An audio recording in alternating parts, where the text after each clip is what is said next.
باپ اپنے بیٹے کو کوئی بات کہے تو سعادت مند بیٹے کو غور سے وہ بات سننی چاہیے۔ استاد یا شیخ اپنے شاگرد کو کوئی بات کہے تو اسے غور سے اس بات کو سماعت کرنا چاہیے، چونکہ کہنے والا اس کا بزرگ ہے۔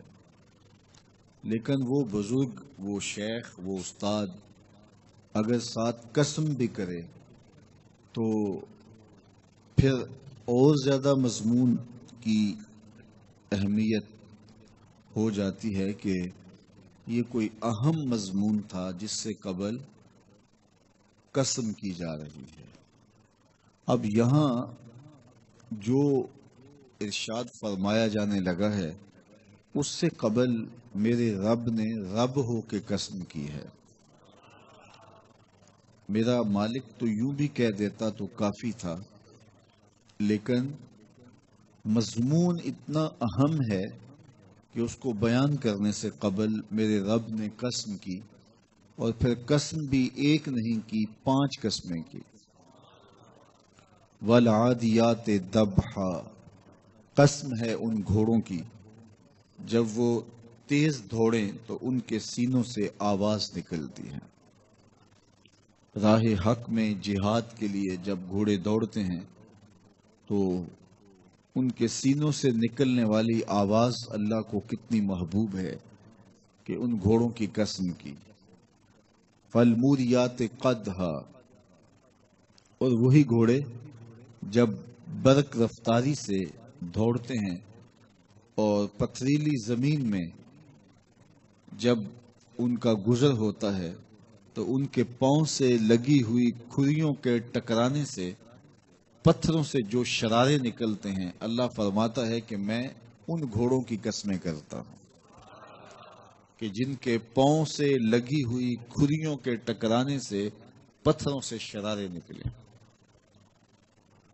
پھر ارشاد فرمایا فالمغیرات صبحا، اور وہ گھوڑے صبح کے وقت جب حملہ آور ہوتے ہیں اور دشمن کے لشکروں کو تخت و تاراج کرتے ہیں تو ان حملہ آور ہونے والے گھوڑوں کی قسم۔ فَأَثَرْنَ بِهِ نَقْعًا، اور جب وہ حملہ آور ہوتے ہیں تو ان کی سموں سے گرد اڑتی ہے، تو اللہ فرماتا ہے وہ گرد اڑانے والے گھوڑوں کی قسم۔ پھر ارشاد فرمایا فَوَسَّطْنَ بِهِ جَمْعًا، اور وہ بہادر اور دلیر گھوڑے اپنے سوار کو لے کر کے جب دشمن کے قلب میں گھس جاتے ہیں اور جتھوں پر حملہ آور ہوتے ہیں تو مجھے گھوڑوں کی یہ ادا بھی اچھی لگتی ہے، تو مجھے ان گھوڑوں کی قسم۔ تو 5 قسمیں کی۔ قسم ہے ان گھوڑوں کی جو دوڑتے ہیں تو ان کے سینوں سے آواز نکلتی ہے۔ قسم ہے ان گھوڑوں کی کہ جب وہ پتھریلی زمین سے گزریں تو ان کے پاؤں سے لگی ہوئی کھریوں کے ٹکرانے سے پتھروں سے جو شرارے نکلیں۔ قسم ہے مجھے ان گھوڑوں کی جو لشکروں کو تاخت و تاراج کریں۔ قسم ہے ان گھوڑوں کی جب وہ حملہ آور ہوں تو گرد اڑے، اور قسم ہے ان گھوڑوں کی جو لشکروں کے کلیجے چیر دیں اور آگے بڑھ جائیں اور دشمنوں کے جتھوں پہ حملہ آور ہوں۔ تو ان 5 قسم کے گھوڑوں کی میرے رب نے قسم کی ہے۔ اللہ اکبر! میرے مالک ذات کے گھوڑے اور تو ان کی قسمیں کرے، تو کہا کہ یہ گھوڑے میرے محبوب کے غلاموں کے ہیں۔ اللہ اکبر! محبوب کے غلاموں کے گھوڑوں کے پاؤں سے لگی ہوئی کھریوں کے ٹکرانے سے پتھروں سے جو شرارے نکلے رب کو وہ بھی پسند ہیں۔ ذرا غور تو کیجئے، تو ذات کے گھوڑے بھی ہوں لیکن نسبت محبوب سے ہو تو وہ گھوڑے بھی اچھے لگتے ہیں۔ اچھا ذرا آگے آ جائیے، ذات کا کتا ہے لیکن ولیوں کے سنگ جڑ گیا۔ اللہ نے اس کتے کا ذکر قرآن میں کیا بلکہ اس کے بیٹھنے کے سٹائل کو بیان کیا۔ وَكَلْبُهُمْ بَاسِطٌ ذِرَاعَيْهِ بِالْوَسِيدِ، ان کا کتا غار کے دھانے پہ اپنے بازوؤں کو پھیلا کے بیٹھا ہے۔ غار کی دہلیز پر بیٹھنے والے کتے کی حیت جلوس کو، اس کے بیٹھنے کے سٹائل کو قرآن نے بیان کیا۔ مالک اس میں ہمارے لیے کیا ہدایت ہے؟ ایک کتے کے بیٹھنے کے سٹائل کو تو بیان کر رہا ہے، اس کی حیت جلوس کو بیان کر رہا ہے، انداز نشست کو بیان کر رہا ہے، تو قرآن تو سراپا ہدایت ہے، تو اس میں ہمارے لیے کیا ہدایت ہے؟ کہا یہی تو بتانا چاہتا ہوں کہ ذات کا کتا بھی ہو، سنگ نیکوں کے جڑ جائے تو وہ قابل ذکر ہو جاتا ہے، اور اگر تم میرے ولیوں سے جڑ جاؤ گے پھر تمہارا مرتبہ کیا ہوگا؟ یہاں تو کتے جڑ جائیں تو قابل ذکر ہوتے ہیں۔ اچھا، ذات کی چیونٹی ہے لیکن راہ تکتی حضرت سلیمان پیغمبر کا، تو اس چیونٹی کی گفتگو اللہ نے قرآن میں بیان کر دی اور اس کے نام کی صورت اتار دی، النمل۔ سورہ نمل اس چیونٹی کے نام پہ صورت ہے جو حضرت سلیمان علیہ السلام کی راہیں تک رہی تھی اور اپنی ہمجولیوں سے کہہ رہی تھی جلدی جلدی اپنے بلوں میں داخل ہو جاؤ، اللہ کے نبی کا لشکر بے خبری میں کہیں تمہیں کچل نہ ڈالے۔ اور حضرت سلیمان نے اس چیونٹی کی بات کو سنا، فَتَبَسَّمَ ضَاحِكًا مِّن قَوْلِهَا، اور مسکرا بھی پڑے۔ تو چیونٹی بھی ہو، گھوڑے بھی ہوں، کتے بھی ہوں، لیکن جب اچھے لوگوں کے سنگ جڑ جائیں، نسبت بلند ہو جائے تو وہ قابل ذکر ہو جاتے ہیں۔ تو ہیں گھوڑے لیکن میرا رب رب ہو کے قرآن میں ان گھوڑوں کی اداؤں کی قسمیں کر رہا ہے۔ وَالْعَادِيَاتِ ضَبْحًا فَالْمُورِيَاتِ قَدْحًا فَالْمُغِيرَاتِ صُبْحًا فَأَثَرْنَ بِهِ نَقْعًا وَوَسَطْنَ بِهِ جَمْعًا۔ قسم ان گھوڑوں کی جو تیز دوڑیں تو سینوں سے آواز نکلے، پتھریلی زمین میں جائیں تو پاؤں سے شرارے نکلیں، گرد و غبار اڑائیں، دشمن کے لشکروں کو طاقت و تاراج کر کے ان کے جتھوں میں گھس جائیں، ان دلیر اور بہادر گھوڑوں کی میرا رب رب ہو کے قسم کر رہا ہے۔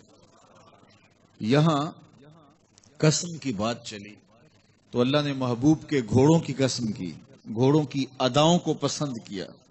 محبوب کے غلاموں کے گھوڑے، ان کے پاؤں سے لگی ہوئی کھریوں سے ٹکرانے والے پتھروں سے نکلنے والے شرارے، رب کے وہ بھی محبوب۔ اللہ اکبر۔ تو پھر قسم کی بات چلی تو کبھی گھوڑوں کی قسمیں کی، کبھی محبوب کی راہ گزر کی قسم کی۔ لا اقسم بہذا البلد، مجھے قسم ہے اس شہر کی۔ تو شہر مکہ کی قسم کیوں کی؟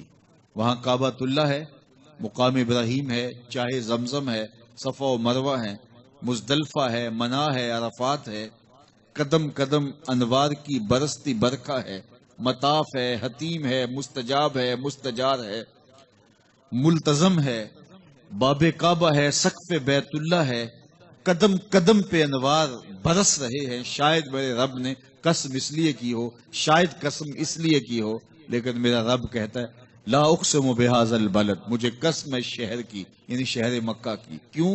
یہاں کعبۃ اللہ ہے، یہاں مقام ابراہیم ہے، یہاں مزدلفہ ہے، منا ہے، عرفات ہے۔ کیوں قسم؟ وانت حل بہذا البلد، محبوب اس شہر کی گلیوں نے تیرے قدم چومے، اے انت مقیم فی ھذا البلد۔ امام قرطبی نے اس کا مفہوم بیان کیا، محبوب آپ کی اقامت اس شہر میں ہے، آپ کے سانسوں کی خوشبو سونگی ہے شہر کی فضاؤں نے، اس لیے مجھے شہر کی قسم کہ محبوب یہاں تم جو رہتے ہو۔ اللہ اکبر۔ تو محبوب کے شہر کی قسم کی، والعصر، محبوب کے زمانے کی قسم کی، والضحیٰ، محبوب کے چہرے کی قسم کی، واللیل، محبوب کی لٹکتی زلفوں کی قسم کی۔ کبھی کہا محبوب تیرے چہرہ زیبا کی قسم، کبھی کہا تیری زلف عنبری کی قسم، کبھی کہا تیرے شہر نور کی قسم، کبھی کہا تیرے زمانہ حسین کی قسم۔ اور پھر قسم کا باب چلا تو بات کہاں تک پہنچی؟ محبوب نہ صرف تیرے شہر کی قسم، نہ صرف تیری گلیوں کی قسم، نہ صرف تیرے چہرہ زیبا کی قسم، نہ تیری زلف نور کی قسم، نہ تیرے عہد زرعی کی قسم، محبوب تیری قسم تو ہے ہی تیرے غلاموں کے گھوڑوں کے پاؤں سے لگی ہوئی کھریوں کے ٹکرانے سے جو شرارے اڑتے ہیں، میں خدا ہو کے ان شراروں کو بھی پسند کرتا ہوں اور ان گھوڑوں کی بھی قسمیں کرتا ہوں۔ یہ قرآن ہے نا، والعادیات ضبحا، قسم ہے محبوب تیرے غلاموں کے گھوڑوں کی۔ اللہ اکبر۔ قسم ہے ان کے سینوں سے نکلتی آواز کی، قسم ہے ان کے پاؤں سے نکلتے ہوئے شراروں کی، قسم ہے ان کی خوبصورت اداؤں کی، ان اداؤں والوں گھوڑوں کی قسم۔ اللہ اکبر۔ یہ قسمیں کرنے کے بعد جواب قسم کیا ہے؟ دیکھیے میں یہاں بیٹھا ہوں اور میں گفتگو کے آغاز پہ ہی قسمیں اٹھانا شروع کر دوں. مجھے قسم ہے رب کعبہ کی، مجھے قسم ہے عرش الہی کے مالک کی، مجھے قسم ہے زمین و آسمان کے خالق کی. تو قسموں پہ قسمیں کرتا جاؤں تو جو مجھے غور سے سننے کا عادی نہیں بھی ہے تو وہ بھی متوجہ ہو جائے گا اور سننے کے لیے بے چین ہو جائے گا کہ حضرت قسموں پہ قسمیں اٹھائے جا رہے ہیں، کوئی بات ہے آج. تو میرا رب ہو کے قسمیں کر رہا ہے.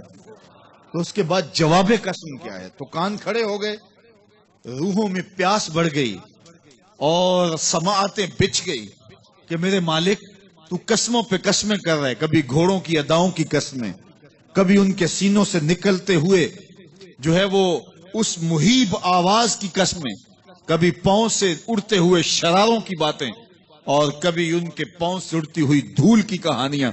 تو قسم پہ قسم، اور قسمیں بھی گھوڑوں کی، تو کوئی بات ہوگی. تو ایک دم کان کھڑے ہو گئے تو جواب آیا ان الانسان لربہ لکنود. بے شک انسان اپنے رب کا ناشکرا ہے، انسان اپنے رب کا ناشکرا ہے. قسمیں گھوڑوں کی ان کی اداؤں کی اور ناشکرا حضرت انسان کو کہا. یہ کتنی لطیف چوٹ تھی جو حضرت انسان کو ماری گئی. یا اللہ ہمیں ناشکرا کہنا تھا تو کہیں اور مقام پہ کہہ لیا جاتا. گھوڑوں کی تو قسمیں کرے اور ہمیں ناشکرا کہے. گھوڑوں کی قسمیں ہو رہی ہوں اور انسان کو ناشکرا کہا جائے. انسان کو ناشکرا کہنا تھا تو کسی اور موقع پہ کہہ لیا جاتا. کہا یہی تو سمجھانا چاہتا ہوں کہ چم میٹھا نہیں ہوتا، کم میٹھا ہوتا ہے. تو ذات کے گھوڑے بھی ہوں لیکن کام کریں تو مجھے وہ بھی اچھے لگتے ہیں. اور تم انسان بنے ہو، نقوش بڑے اچھے ہیں، قدے رانا رکھتے ہو، جھیل جیسی آنکھیں ہیں، اور تم چلتے ہو تو قیامت چلتی ہے، لیکن مجھے تم اچھے نہیں لگتے. اگر تم ناشکرے ہو، یہ ہیں ذات کے گھوڑے لیکن میرے محمد عربی کے غلاموں کے غلام ہیں، مجھے اچھے لگتے. تو وہ چم نہیں دیکھتا، وہ کم دیکھتا ہے. تو ذات کے گھوڑے بھی ہوں لیکن نسبت ہو میرے حضور سے، نسبت میرے رسول سے ہو تو رب کو وہ اچھے لگتے ہیں. تو کہا والعادیات ضبحا فالموریات قدحا فالمغیرات صبحا فاثرن به نقعا فوسطن به جمعا ان الانسان لربہ لکنود. بے شک انسان اپنے رب کا ناشکرا ہے. اللہ اکبر. پھر فرمایا وَإِنَّهُ عَلَى ذَلِكَ لَشَهِيدٌ. اس پر کسی دلیل کی ضرورت نہیں ہے کہ یہ ناشکرا ہے، یہ خود اس کا گواہ ہے. ذرا اپنے اندر اتر کے دیکھے کہ یہ کھڑا کہاں ہے. یہ کس قدر نعمتیں پانے کے باوجود شکوے کی زبان کھولے رکھتا ہے. یہ ناشکرا ہر وقت اس کی نعمتوں کی ناشکری کرتا رہتا ہے. جتنی نعمتیں اس کو عطا کی، اس کو تو ہم نے جو چمکتی روشن آنکھیں دی ہیں، اس کو بولتی زبان بخشی ہے، خوبصورت چہرہ دیا ہے، قد رانا بخشا ہے، اس کو دماغ دیا ہے، دماغی قوتیں عطا کی ہیں، اور اس کو سننے والے کان دیے، اس کی زبان پہ ذائقے رکھ دیے، نظام انہضام، نظام تنفس، کیا کیا نہیں سے عطا کیا. لیکن ہر وقت یہ ناشکری کے کلمات ہی بولتا رہتا ہے. میرے پاس یہ بھی نہیں، یہ میرے پاس یہ بھی نہیں، میرے پاس یہ بھی نہیں. دیکھیے اس کے پاس کیا کیا اس کے مالک نے عطا کیا ہے. تو یہ ہر وقت ناشکری. اور پھر جوں ہم قیامت کے قریب ہوتے چلے جا رہے ہیں، ناشکری بڑھتی چلی جا رہی ہے. میں کوئی بہت لمبی عمر نہیں رکھتا، لیکن مجھے آج سے 35 سال پہلے کے حالات کی ہوش ہے، اور جو میرے سے زیادہ عمر میں ہیں وہ اس سے پہلے کے حالات جانتے ہیں. تو میرا بنیادی طور پہ ایک دیہات سے تعلق ہے.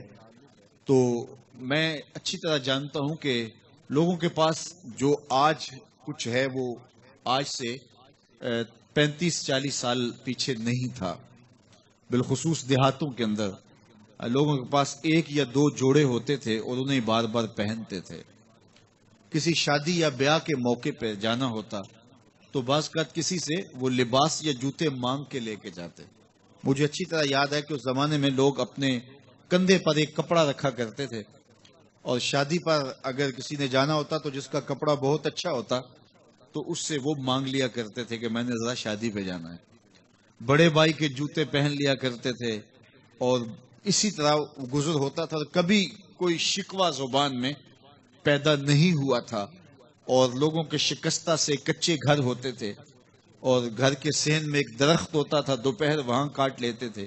اکثر لوگ دوپہر کا کھانا تیار نہیں کرتے ہوتے تھے، دودھ پی کر کے ہی گزارا کر لیتے تھے۔ صبح کو ناشتہ اور شام کو کھانا ہوتا تھا، لیکن اس کے باوجود اللہ کا شکر کیا کرتے تھے۔ یہ پچھلے دن میں گزرا تو دیکھا کہ بچے کھیل رہے ہیں اور غبارے پھوڑ رہے ہیں، اور جب غبارہ پھٹتا ہے نا تو بچے خوش ہوتے ہیں، کہہ لگاتے ہیں۔ پھر دوسرا غبارہ ہے، وہ اس سے کھیلنے لگ جاتے ہیں، اور پھر جب وہ پھٹتا تو پھر خوش ہوتے ہیں۔ تو میں ذرا رک گیا اور اس منظر کو دیکھنے لگا، اور پھر میں نے کہا کہ غبارہ پھٹتا ہے تو یہ بچے خوش ہوتے ہیں، لیکن جب ہمارا زمانہ ہوتا تھا، جب ہم بچے تھے تو غبارہ پھٹتا تھا، ہم رونے لگ جاتے تھے، کیونکہ کھیل ہی ختم ہو جاتا تھا۔ ایک ہی غبارہ ہوتا تھا 5-6 بچوں کے پاس، اور غبارہ پھٹ گیا تو کھیل ختم، تو سارے رونے لگ جاتے تھے۔ اور اب یہ غبارے پہ غبارہ پھوڑ رہے ہیں اور خوش ہو رہے ہیں، تو کہاں سے کہاں ہم آ پہنچے۔ لیکن اس زمانے میں اگر کسی سے پوچھا جاتا، لوگ پیدل سفر کرتے اور لباس بھی پورے نہ ہوتے، تو جب کسی سے پوچھا جاتا کیا حال ہے تو وہ لمبا ہاتھ کر کہتا ہے اللہ کا شکر ہے۔ اس کی باڈی لینگویج بتاتی تھی کہ وہ اس کا رواں رواں اللہ کا شکر ادا کر رہا ہے، تو اس کا لہجہ بتاتا تھا، اس کا انداز بتاتا تھا کہ وہ اللہ کا شکر کس گہرائی قلب سے کر رہا ہے، تو وہ کہتا ہے اللہ کا شکر ہے۔ اور آج جب کہ اتنی نعمتیں لوگوں کو میسر ہیں، اتنا کچھ نصیب ہے، عالی نصب گھروں میں رہتے ہیں، لمبی لمبی گاڑیاں ہیں، سہولتیں ہیں، آسودگیاں ہیں، آسائشیں ہیں، مالی آسودگی ہے، رہائشی آسودگی ہے، کھانے پینے کے وافر سامان ہیں، ٹیبل پہ اتنے کھانے لگے ہوئے ہوتے ہیں کہ باری نہیں آتی کھانے کی، اور اس قدر لباس ہے کہ موسم گزر جاتا ہے اور بعض لباس بدلنے کی باری نہیں آتی۔ لیکن اس کے باوجود کسی سے پوچھے جناب کیا حال ہے، آسودہ حال شخص سے بھی پوچھیں تو وہ بھی بڑے آہستگی سے کہتا ہے بس چل ہی رہا ہے۔ تو وہ زمانہ تھا کہ جب لوگوں کے پاس کچھ تھا نہیں تو لمبا ہاتھ کر کے کہتے، تشکر کا لہجہ کتنا دل آویز تھا، اللہ کا شکر ہے۔ اور آج کہتے بس گزر ہو ہی رہی ہے، بس چل ہی رہا ہے، تو ناشکری بڑھتی چلی جا رہی۔ اتنا کچھ ہونے کے باوجود جو ہے وہ ان کا بھی چل ہی رہا ہے۔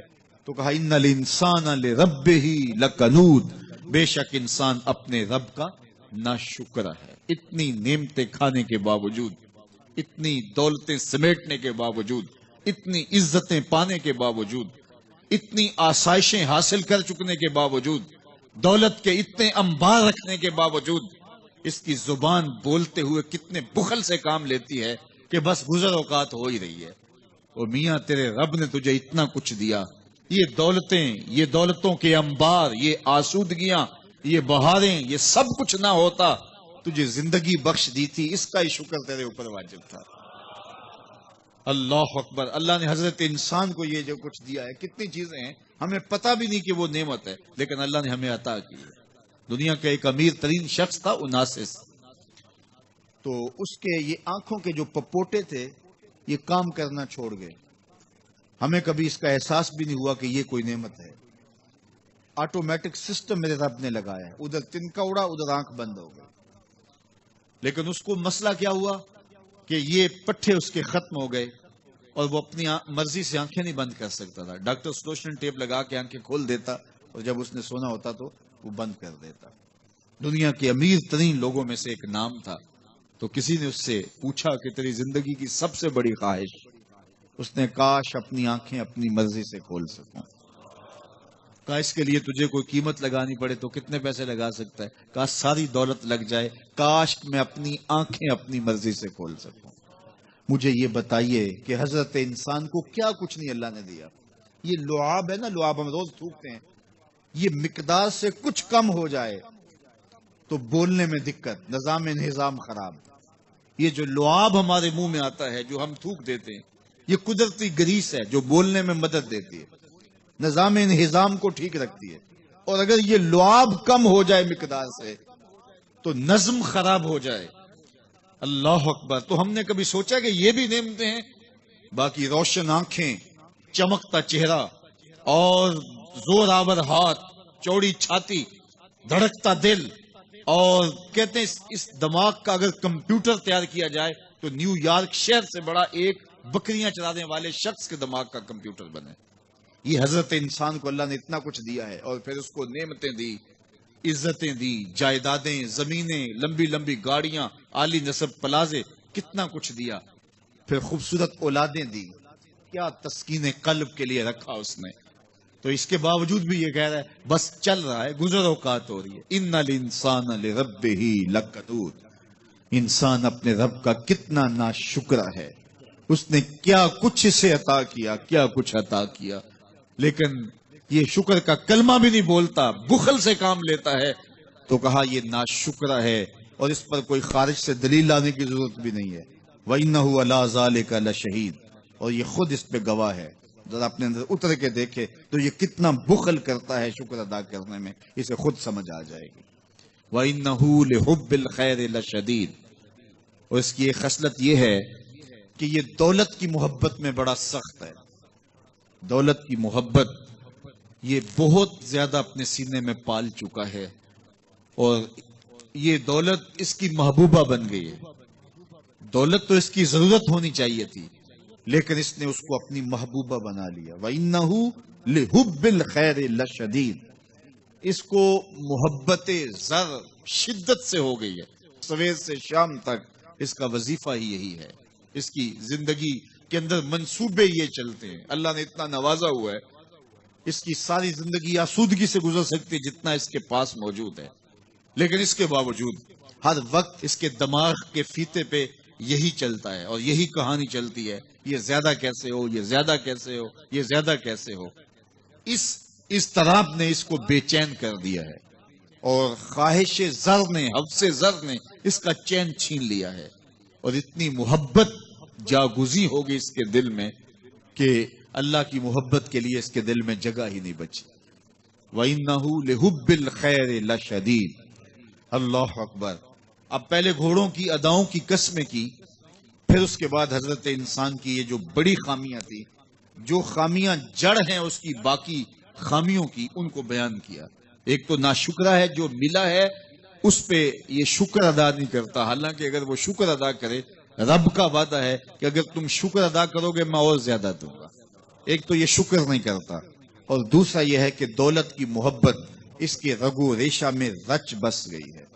بلکہ اللہ تعالیٰ نے ان بد نصیب لوگوں کی کہانی بیان کرتے ہوئے کہا جو دولت کو مقصود ہی بنا بیٹھے، الذی جمع مالا وعدد، یہ وہ بد نصیب لوگ ہیں جو مال کو جمع کرتے ہیں اور گنتے رہتے ہیں، بار بار حساب کرتے ہیں۔ الذی جمع مالا وعدد، مال کو جمع کیا، وعدد، اور بار بار اس کو گنتے رہے، اتنے ہو گئے، اب اتنے ہو گئے۔ اللہ کلا لینبذن فی الحطام، پہلے شرف میں الذی جمع مالا وعدد یحسب ان مالہ اخلد، یہ گمان کرتے ہیں کہ ہمارا مال ہمیں لافانی کر دے گا، مال کی کثرت سے ہم محفوظ ہو جائیں گے اور ہمارا کچھ نہیں بگڑے گا، دولت اتنی ہوگی تو ہم ہر طرح سے حفاظتوں کے ساتھ میں آ جائیں گے، ہمارا مال ہمیں لافانی کر دے گا۔ یحسب ان مالہ اخلد، اللہ تعالیٰ نے فرمایا کلا، ایسا ہرگز نہیں ہے، یہ تمہاری بھول ہے کہ مال تمہیں لافانی کر دے گا، مال تمہیں مرنے نہیں دے گا، مال تمہیں محفوظ کر دے گا، کلا، ایسا ہرگز نہیں ہے، بلکہ کیا ہے، لَيُنبَذَنَّ فِي الْحُطَمَةِ، ہم تمہیں پکڑ کے آگ میں ڈال دیں گے۔ لَيُنبَذَنَّ کے لفظ پہ اگر غور کیا جائے تو عربی میں جب ان کا جوتا پرانا ہو جاتا تو پرانا جوتا جب پہننے کے بھی قابل نہ رہتا تو اس کو اتار کے ایسے حقارت سے پہنتے، اور اس کے لیے لفظ استعمال کرتے نبذت النال، میں نے جوتا پھینک دیا، وہ جوتا جو پاؤں میں ڈالنے کے بھی قابل نہ رہے اور اتنا پرانا ہو جائے کہ اس کو اب جو ہے وہ مزید مرمت بھی نہ کروانا ممکن ہو، تو اس کو پھر پھینکا جاتا ہے، اور پھر اس کو وہ حقارت سے پھینکتے ہیں، اور وہ جوتا چلتے ہوئے تنگ کرتا ہے تو پھر اس کو اتار کے حقارت سے رب پھینک دیتے ہیں، تو اس کے لیے لفظ بولتے ہیں نبذت النال، میں نے جوتا پھینک دیا، حقارت سے پھینکنے کو نبض کہتے ہیں، اور یہی لفظ اللہ تعالیٰ جل شانہ نے فرمایا کلا لینبذن فی الحطمہ، اے اہل عرب، جس طرح تم جوتا پرانا حقارت سے پھینکتے ہو، ہم حقارت سے تمہیں آگ میں ڈال دیں گے۔ کلا لینبذن فی الحطمہ، یہ ان مالداروں کی کہانی ہے جنہوں نے مال کو اپنا معبود بنا لیا، مال کو اپنا مقصود بنا لیا، مال مال مال، ہر قدر پامال کر دی، ہر قدر کی قربانی دے دی مال کے بدلے، اور مال ہی ان کا مقصود بن گیا، اور یہ سمجھے کہ یہ مال جو ہے وہ ان کو لافانی کر دے گا، ان کو مرنے نہیں دے گا، ان کے لیے حفاظتی حصار بن جائے گا۔ کلا لینبذن فی الحطمہ وما ادراک ما الحطمہ۔ اللہ فرماتا ہے جانتے ہو جس حطمہ میں، جس آگ میں تمہیں ڈالا جائے گا وہ آگ کیا ہے؟ مل حطمہ، کیا تمہیں پتا ہے وہ حطمہ کیا ہے؟ پھر خود فرمایا نار اللہ الموقدۃ التی تطلع علی الافئدہ، یہ اللہ کی جلائی ہوئی آگ ہے جو دل کھا جائے گی، جو کلیجے چاٹ جائے گی۔ تو حب زر، یہ حب دولت اور حب دنیا، یہ تمام برائیوں کی جڑ ہے۔ تو اس لیے اپنے اندر سے محبت زر کو نکالنے کی کوشش کیجئے اگر کہیں آپ کو داخل ہوتی محسوس ہو رہی ہے، اور حب دولت کو نکالنے کے لیے زکوٰۃ، صدقات، اسلام نے ہمیں یہ نظم دیا ہے۔ اقبال نے کہا تھا حب دولت تلف می سازت زکوٰۃ، زکوٰۃ حب دولت کو زائل کرتی ہے، جب اللہ کی راہ میں لٹاؤ گے تو اس سے کم بھی نہیں ہوگا۔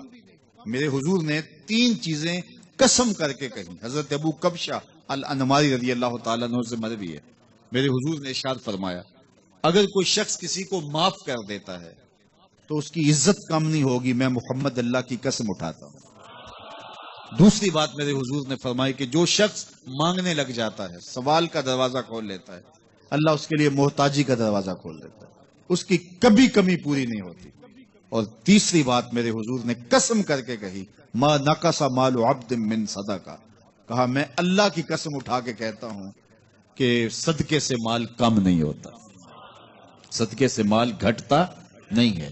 تو ایک تو مال بھی نہیں گھٹے گا، یہ ضمانت کس کی ہے؟ میری نہیں ہے، یہ رسول اللہ کی ضمانت ہے۔ ایک تو مال بھی کم نہیں ہوگا، اور دوسرا یہ ہے کہ حب دولت ختم ہوگی۔ حب دولت تلف می سازت زکوٰۃ، یہ ماہ سیام آ رہا ہے تو زکوٰۃ سے حب دولت کو کم کیجئے، بلکہ صدقات دیجئے، نفلی صدقات کیجئے، غرباء کی مدد کیجئے، مساکین کی مدد کیجئے، اپنے غریب محتاج رشتہ داروں پہ غور کیجئے، ان کی مدد کیجئے، اپنی ہمسائیگی میں دیکھیے، پردے سے مدد کیجئے، ان کی عزت نفس بھی مجروح نہ ہو۔ یہ جو نمائش لگا کے 10 اخباروں میں چھپوا کے لوگوں کی مدد کرتے ہیں، اس سے گریز کیجئے۔ کبھی سوچیں کہ اگر آج کسی کی بیٹی لائن میں کھڑی ہے تو کل اگر یہ مرحلہ میری بیٹی کے لیے آ جائے تو پھر میرا مزاج کیا ہوگا؟ تو عزت نفس کا خیال رکھیے، لوگوں کی غربت کا تماشا نہ اڑائیے، اور لوگوں کی جو ہے وہ محتاجی کو اپنی تسکین کا ذریعہ نہ بنائیے۔ یہ تو اللہ نے تمہیں دیا اور انہیں نہیں دیا، اور وہ آزمائش کی گھڑی میں کھڑے ہیں، تم ان کے ساتھ کھڑے ہو جاؤ۔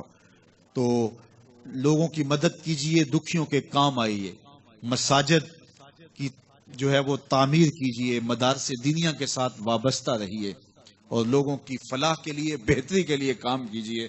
اللہ نے آپ کو دیا ہے، یہ مال یہاں رہ جانا ہے۔ میرے حضور نے فرمایا ابن آدم کہتا ہے میرا مال میرا مال، اس کا مال وہ ہے جو اس نے کھایا یا پہنا اور پرانا کر دیا یا آگے بھیج دیا، باقی اس کا نہیں ہے، وہ وارثوں کا ہے۔ مرتے ہی ورثہ بن جائے گا، مرتے ہی ترکہ بن جائے گا، کفن بھی میلا نہیں ہونے دیں گے کہ بعض اولادیں تو بانٹ لیتی ہیں۔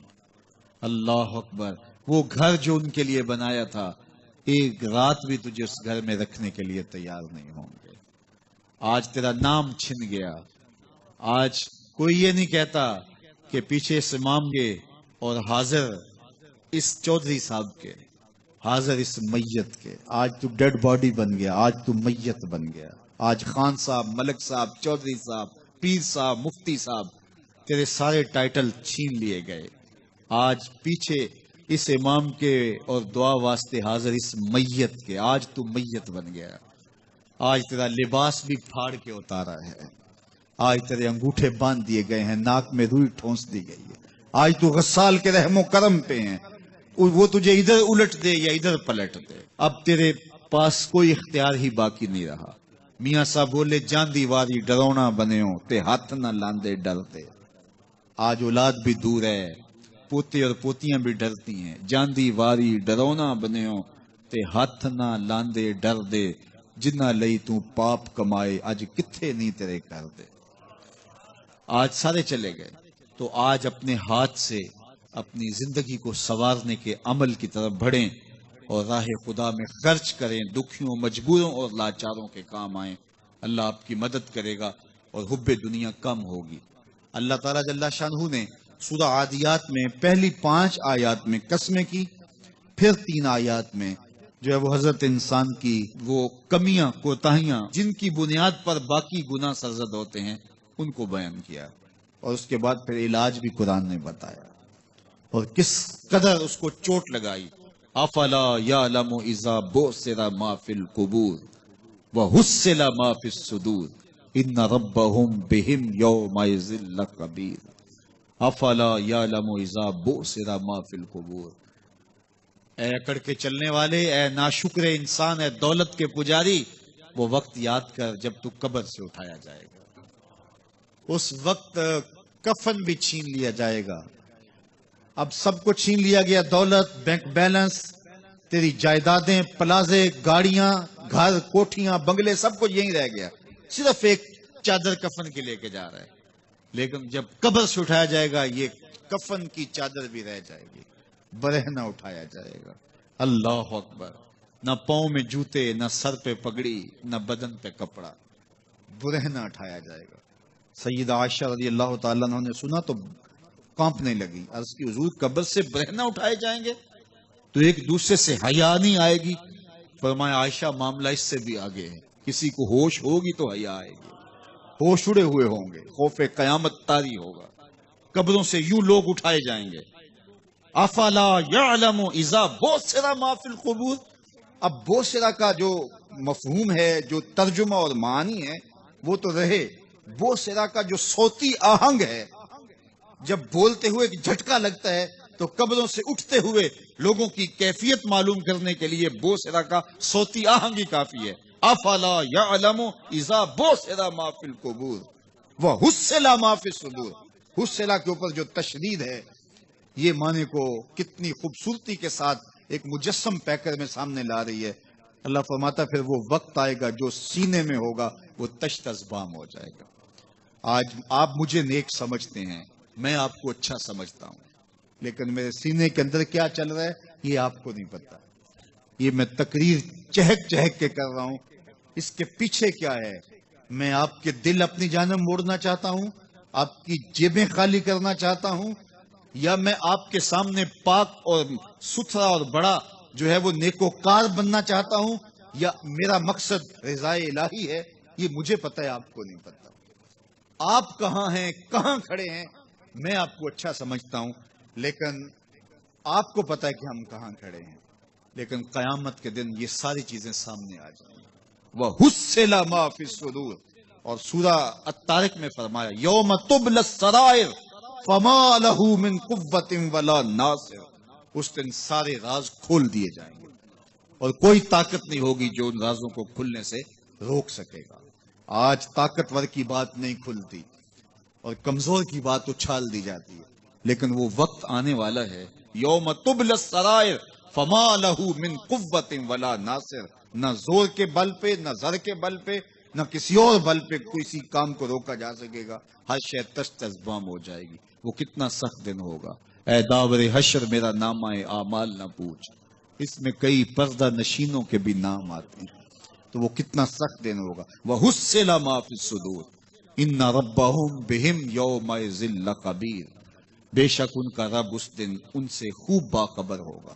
وہ آج بھی باخبر ہے، لیکن آج کئیوں کو یقین نہیں کہ وہ باخبر ہے، لیکن اس دن سب کو یقین ہو جائے گا کہ میرا رب اس سے باخبر ہے۔ جب پرانی تصویریں چلنا شروع ہو جائیں گی، جب ساری ویڈیو سامنے آ جائے گی، زندگی میں جو جو کیا، تنہائی میں، اعلانیہ، خفیہ، جہاں جہاں جو کیا، داد عیش دی، سب کچھ تشت ازبام ہوگا، سب کچھ جو ہے وہ سکرین پہ چل رہا ہوگا، کوئی چیز بھی تشت ازبام ہونے سے نہیں رہ جائے گی۔ تو پھر بندہ کہے گا اوہو یہ تو سب میرے مالک کو پتا تھا، لوگوں کی نظروں سے چھپ سکا، رب کی نگاہوں سے تو نہیں چھپ سکا۔ اس کی نگاہوں سے کون چھپ سکتا ہے؟ یہ یقین آج اپنی روحوں میں اتار لو، اچھی طرح سے جذب کر لو۔ گناہوں سے بچنے کا اکثیر نسخہ ہے یہ یقین کہ میرا رب مجھے دیکھ رہا ہے۔ یہ یقین جب روح میں جم جائے، خیالوں میں اتر جائے، اعتقاد کا پختہ حصہ بن جائے، پھر بند کوٹڑی میں بھی جرم نہیں ہو سکتا کہ میرا مالک تو مجھے دیکھ رہا ہے۔ آپ دیکھتے نہیں کہ جب ساتوں دروازے بند کر کے بت کے اوپر موٹا کپڑا ڈال کے زلیخا بولی ہے تلک یوسف اب تو آ جاؤ نا، اب تو کوئی نہیں دیکھ رہا، قال معاذ اللہ، تو جناب یوسف نے کہا میں اللہ کی پناہ میں آتا ہوں۔ اللہ اکبر، تو دروازے بند کر کے لوگوں کی نظروں سے چھپ گئی ہے، اور بے نور آنکھیں رکھنے والے اس پتھر کے بت سے بھی حیا کرتی ہے اور اس پہ بھی پردہ ڈال لیا ہے۔ جب تو اس جھوٹے خدا سے حیا کرتی ہے، میں سچے خدا سے حیا کیوں نہ کروں جو ساتویں کوٹھڑی میں بھی دیکھتا ہے۔ اتنی روشنیاں برسی کہ گناہ کا تصور بھی محال ہو جائے۔ تو یہ یقین کہ میرا اللہ مجھے دیکھ رہا ہے، یہ انسان کی زندگی میں نظم پیدا کرتا ہے۔ آنے والا موسم ماہ سیام رمضان المبارک، یہ ہماری زندگی کے اندر یہ نور داخل کرتا ہے کہ میرا اللہ دیکھ رہا ہے۔ کڑکتی دھوپ، برستی گرمی، زباں کانٹا، ہونٹ خشک، گلا خشک، دروازہ مکفل، ٹھنڈا پانی دستیاب، لیکن ایک گھونٹ بھی حلق سے نیچے نہیں اتارتے کہ میرا اللہ دیکھ رہا ہے۔ وضو کرتے بھی احتیاط کرتے ہیں کہ میرا اللہ مجھے دیکھ رہا ہے۔ کرتے ہیں کہ نہیں کرتے؟ یہ نور ملتا ہے کہ نہیں ملتا؟ اس کو پھر جذب کر لینا چاہیے تاکہ یہ زندگی میں چھا جائے، کیونکہ جو رمضان میں دیکھتا ہے وہ غیر رمضان میں بھی دیکھتا ہے۔ اور پھر پانی نہیں پیتے کہ اللہ دیکھ رہا ہے، کھانا نہیں کھاتے اللہ دیکھ رہا ہے، لیکن جب آنکھ بھٹکتی ہے تو اس وقت اللہ نہیں دیکھتا، جب خیال بہکتا ہے تو اس وقت اللہ نہیں دیکھتا، رشوت میز کے اوپر سے لے رہے ہوں یا نیچے سے لے رہے ہوں تب نہیں اللہ دیکھ رہا ہوتا، اللہ صرف کھانے اور پینے کو دیکھ رہا ہوتا ہے۔ یہ جو ایک نور آیا ہے اس کو جذب کر لیں، پوری زندگی میں پھیلا لیں۔ تو اسی لیے رمضان تقوی بانٹتا ہے، روزہ تقوی بانٹتا ہے، زندگی میں نور اور روشنیاں بھر دیتا ہے۔